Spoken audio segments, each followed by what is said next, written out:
兄さんの一プレス集めに役立つと思う。 Don't lie, he's just trying to hack that thing to find all the hidden sound bites.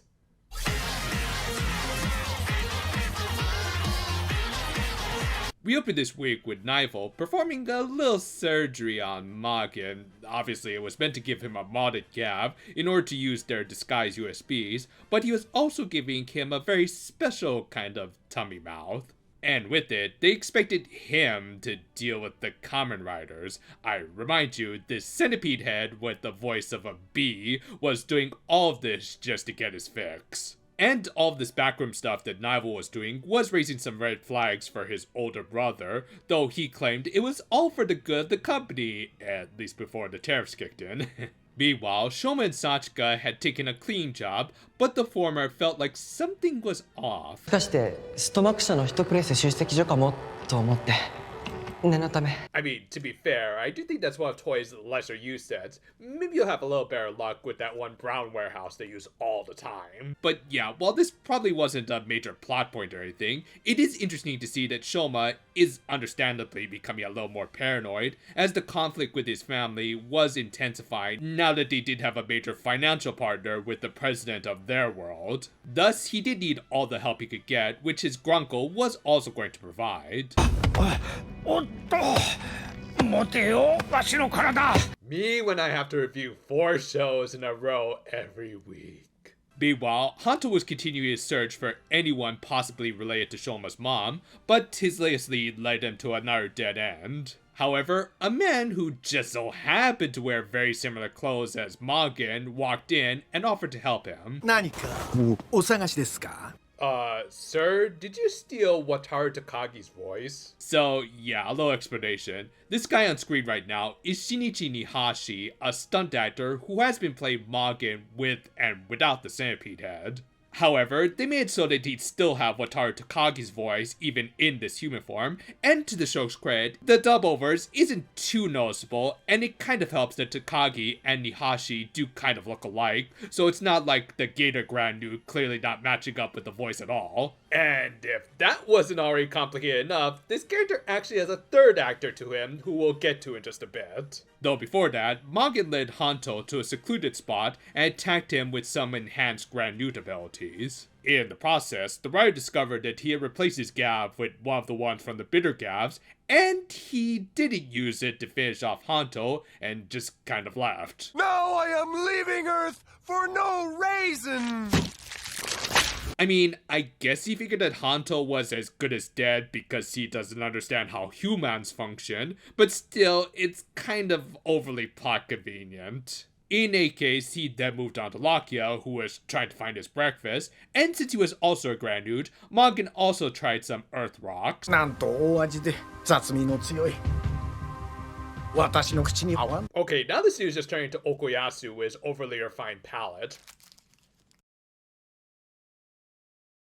But yeah, for his fellow Grand Newt, Magen henshin into what was supposed to be the second incarnation of Bear Gavv, though since he used the Breikuki Gochizo, I kind of associate the suit more with Bake, but whatever. As we said earlier, the suit actor here wasn't Shinichi Nihashi, as I think he's not actually trained to do full-on action scenes in costume. Thus, for these fights, he switched out with Takahiro Yoneoka, who's played mostly one-off characters like Kamen Rider Overdemon and Cross Geats. And for this show, he was Lakia's original suit actor before being replaced by Eitoku, and also played the Mantis from the past 2 episodes. Meanwhile, Shoma and Sachika were prepping for Children's Day, a Japanese holiday that happened a day after this episode aired. Hanto arrived heavily injured from his fight with Magen. He and one of Lakia's Gochizos informed them of what was going on, leading to Shoma going to support Lakia, while Sachika went to find Dente to help patch up Hanto. However, the latter found the old man passed out with his eyes open. Again, been there, dude.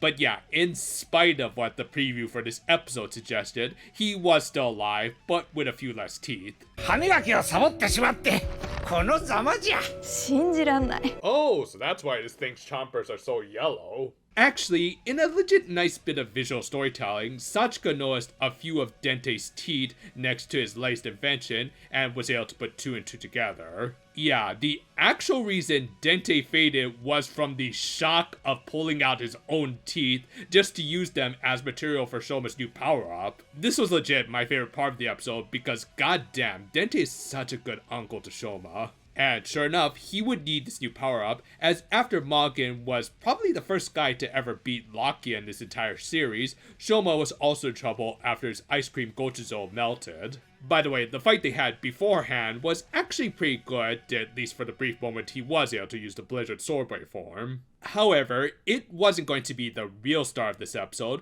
but rather this new toy, the Gochipod, that the more I look at it, the more it looks like a Precure toy to me.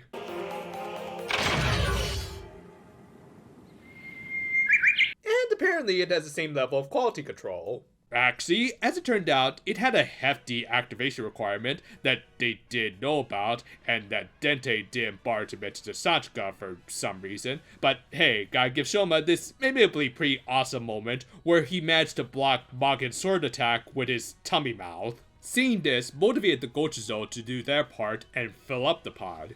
Yeah, as it turned out, this thing needed 100 Gochizos in order to even activate it. However, once it did result in a pretty awesome new form called Overmode, or as I like to call it, the Orange Soda Mode.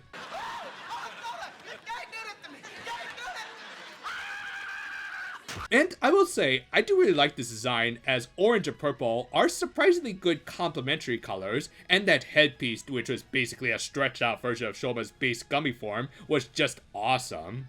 And yeah, the giant Hulk hands, as usual, are kind of goofy, especially when he needed to tap the Gochipod in order to activate its final attack, but they're the fun kind of goofy at least. Anyway, aesthetics aside, this form was actually Shoma's second slowest after Gurukan, which was even shown here with him taking forever just to approach Mugen. However, it also let him show off how freaking tanky this form was, as the spikes that had defeated Lakia didn't even scratch him. And from there, he did the most appropriate thing you could do with Hulk hands. The episode ended with Shoma victorious, but as we'll see next week, probably about to have the worst kind of crash out ever. This was just an okay episode, at least as far as the main story is concerned. Yeah, obviously, a lot of focus went to advertising the new toy for sale, which is inevitable for a series like this, but I also kind of wish that some of the main plot points could have also been given a little more time to develop. Fortunately, at least based off the next episode preview, as well as what we know about the Gochipod so far, there's a lot more interesting stuff coming soon. Probably the most obvious inherent issue in an episode like this is just the fact that it is a build-up episode, both in terms of its plot, as well as introducing Shoma's final form. A final form that, as we'll see next week, does have a massive drawback if it wasn't obvious already. Until then though, this episode was mostly just a collection of small developments, like the little bits at Stomach Inc. As I've said, I'm actually interested in seeing the dissent in their ranks that's tearing them apart, even before Shoma directly confronts them. So it is a pity that they were kinda put on the back burner, though it is interesting to learn how Naivo can even turn an average Grand Newt into a powerful warrior by implanting them with one of those black Gavvs, which will likely play into future events as he must have more of those. The other legit good part of this episode was of course Dente and him sacrificing his teeth just for his nephew. Sure, he still has his upper mouth, but for Grand Newts, that has to be a significant and very painful loss. So, aces for him, as well as his new invention that did provide us with a pretty awesome looking half of a final form. Yes, there's another form that Shoma can access with the pod, but again, that's for another day. And overall, that's all I can really say about this episode. It's mostly just built up for future stories, making it just an okay episode on its own. Still, like the show itself, sometimes you just gotta let this stuff cook. Thanks for watching, and if you don't want to pull some of your own teeth, maybe you should go watch some of our other videos because that's what the dentists recommend. I mean, I think our videos are less painful overall, and we do at least have a little fun here. Look forward to whatever comes next. Until then though, farewell for now my friends, and amen. Yeah, I think I'm gonna remove all of these from this bag.